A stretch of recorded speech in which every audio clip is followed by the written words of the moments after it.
Alright guys, welcome back to another video. Today we got the 128, the MN128. We're gonna do some upgrades to this thing. Like I said, it is fine. I mean, it's pretty, fun and out the box or whatnot, but it can stand for a little upgrade. Anything can stand for a little upgrade, right? So you can see these thing has those bouncing friction shocks, so uh, makes it kind of hard to get traction when you're trying to climb and get grip, trying to climb over rocks and things like that. So a lot of times with it bouncing like that, it's actually causing the wheels to not dig down and get the grip like it should, especially by this thing being so light. It's very light. Uh, so we gonna change out a few things that maybe kind of help that and some other little stuff. So let's show you what all we gonna start with. So we do have some 1.9 B-lock metal wheels, so we are gonna put those on. They're a much beefier tread and a little more weight, so that's gonna help keep this Jeep down on the ground and hopefully keep it from doing a lot of bouncing. And to help that from doing a lot of bouncing, to add to the wheels, to kind of give it that combo to help out, we're gonna put these oil filled shocks in here. So we're gonna install those. And if you're gonna put heavier wheels on the RC, you're gonna have to have a stronger servo to turn those wheels. So here we have a metal geared servo here, and so we're gonna throw this on here. It's a 21 gram digital metal servo from CS Power, so we're gonna throw those on here. And we also got the metal steering link here, also with a metal servo arm, so we're gonna install those. So that should help with the steering as well. And on top of that, this thing got enough wheel speed. I'm fine with the wheel speed, but I think with these bigger wheels, I think it's gonna need more power. And so this thing has a 390 motor, which isn't bad. It's not bad for this rig, but I'm gonna put this 550. This is 540. I'm about to put this 540 Red Cat motor in here to overpower this thing, man. It's not gonna make it fast. It's gonna make it have more torque, and that's what I want. So to do this, I have the 540 motor mount conversion here to go from a 390 to a 540. So that is what we're gonna do today. We're gonna install these components here and see what kind of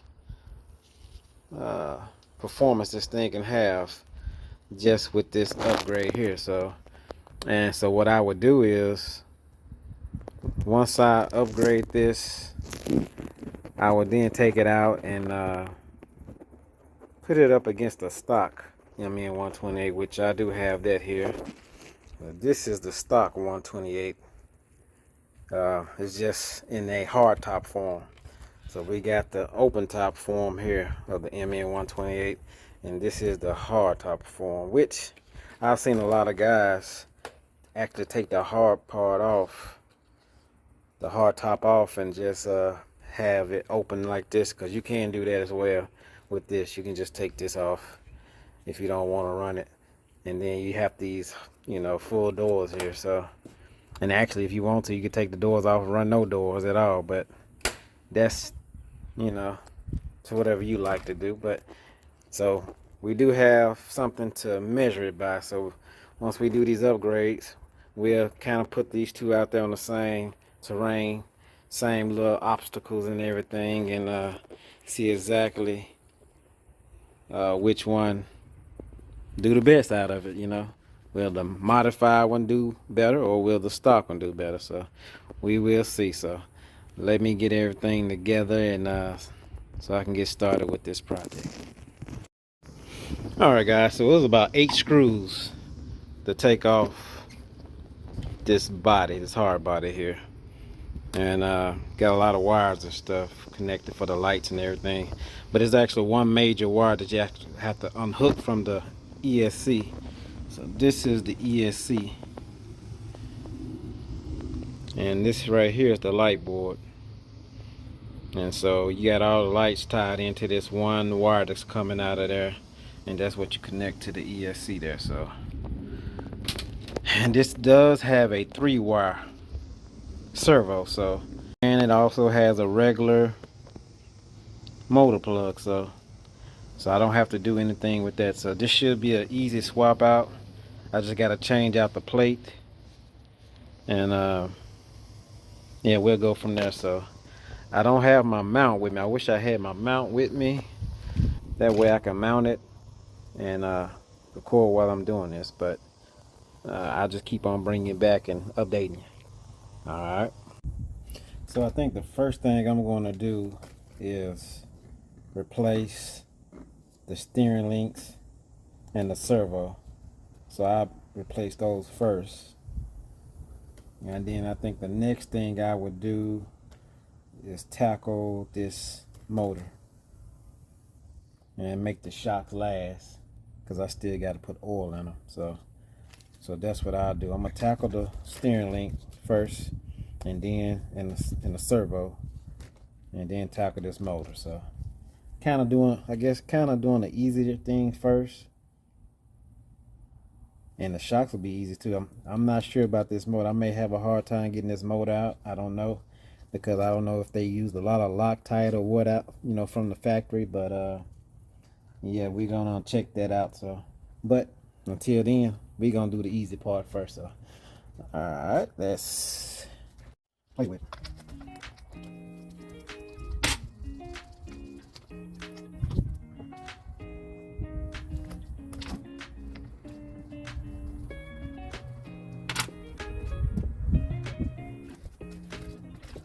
All right, so let's check it. Might just get this bump out the way as well. Take this bump off. Get some more on as well.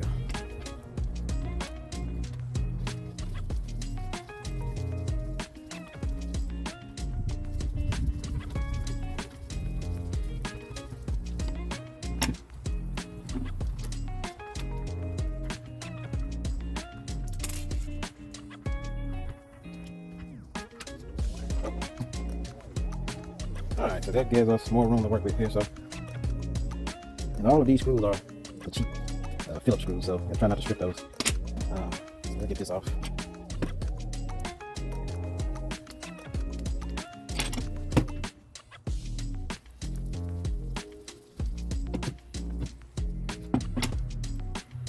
Well, you see this, I guess this act like a servo saver for the servo arm. It had a spring inside it, screwed in, so try not to lose that. But actually, I don't even know why I'm taking it out, so all of it coming off. Just take it all off in one piece. And just take the steering mechanism off and unscrew these, unscrew the servo. So I don't know what I was thinking. Let me undo the servo here.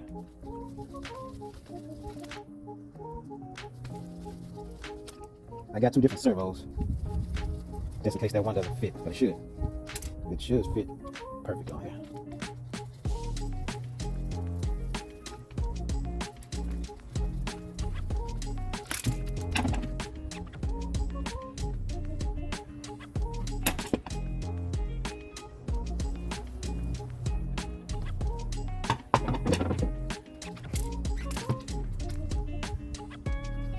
Alright, so next thing to do is just get these get the steering link off. See, this steering link has the curve in it. I got the one to go straight across, so maybe I should have got the one with the curve in it as well, but we'll see how it works.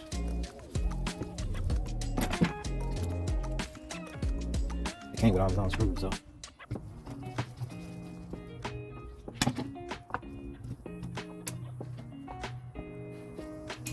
We'll see if we need to use it or not.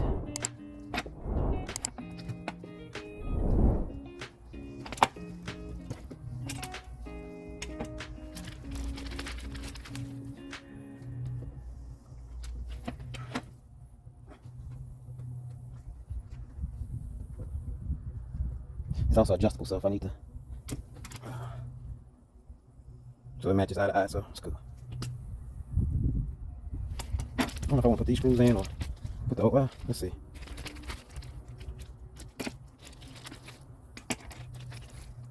So these are the screws it came with.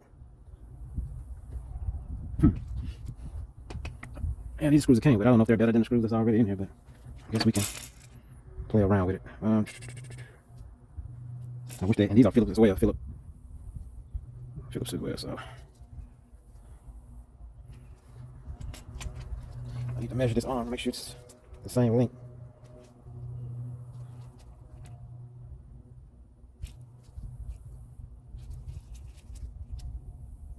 Shorten it a little bit.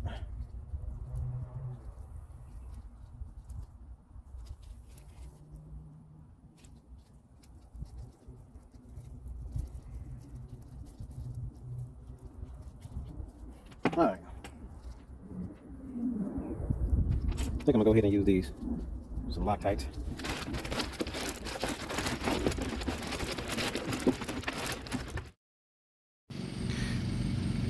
To remove the mount, to remove the transfer case, or to remove the motor mount, you got to take this screw off and this screw off on each side. So, and also go ahead and take the screw out your drive shaft here.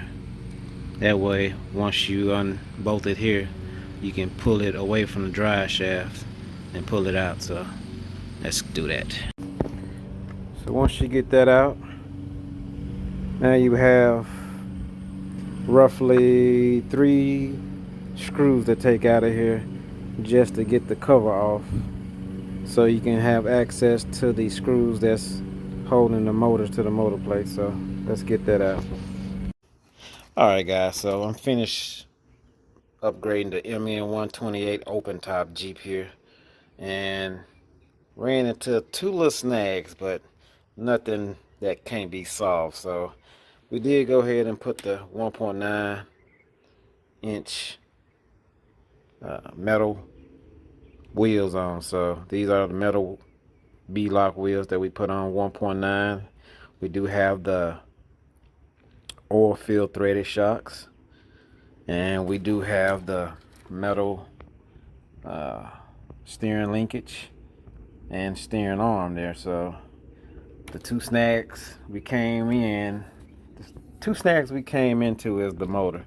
So the motor that I had was a 540 Red Cat motor, and it was just something I had laying around in the parts bin. Well, I couldn't get that motor to fit onto the adapter, and I'll show you why here.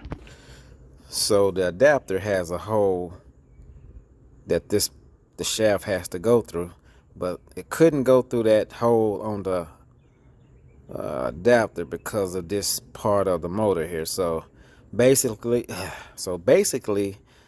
I'm gonna have to get this different type of 540 motor that will actually fit.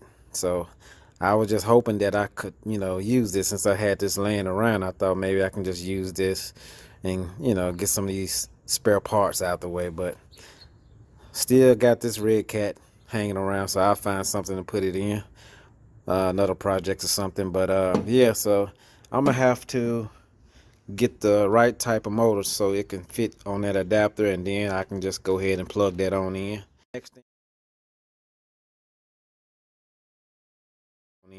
Next thing was the steering servo.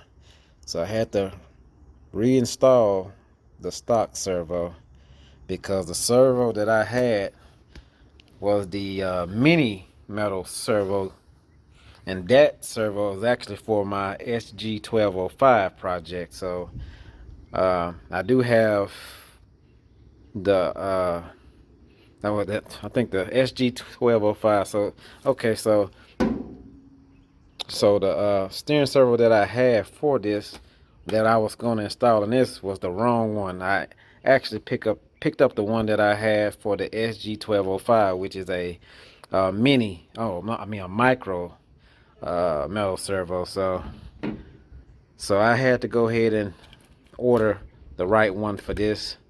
So right now the wheels are perfectly fine. Well, the servo, it actually, this plastic servo, it actually turns these heavy wheels. But man, I'm telling you, since I installed these metal wheels on here, man, this thing has really had some weight to it. It really has, and I think it's gonna help it big time. So I guess what we'll do, we'll compare uh, the first video which we ran as stock out the box. So, and we'll compare it to the modified version of it. So we'll see what happens with that.